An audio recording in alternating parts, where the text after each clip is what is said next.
I really like the first two episodes of Maul, Shadow Lord. As a pastor, the moral arguments are really hitting close to home. And as a Star Wars fan, it's putting a lot of things into perspective. So please leave your thoughts if you're liking this show and want to talk about it. Because, venturing into spoiler territory, I have to say I think that the fans are right about Devin Izara. I think she's falling to the dark side. And that's because we've seen this story before. We've seen it in Rebels with Kanan and Ezra. And in Maul, Shadow Lord, we're seeing it again with Master Iko Diodaki and Devin. In Star Wars, Maul represents a type of predatory religion. He takes advantage of people's pain and confusion and speaks to it directly. He says if you support him, he'll make it all better. Just give him your hate. In Rebels, we saw him try to do that to Ezra Bridger.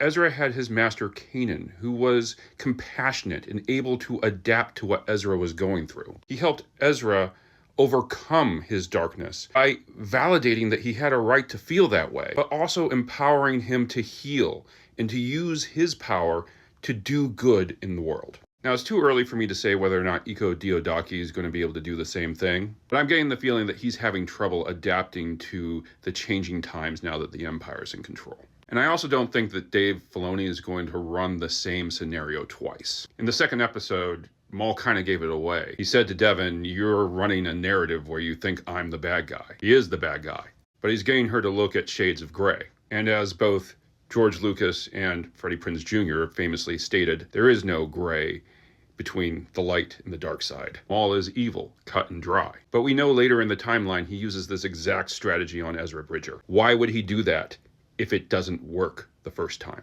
Anyways, that's my theory. What do you think?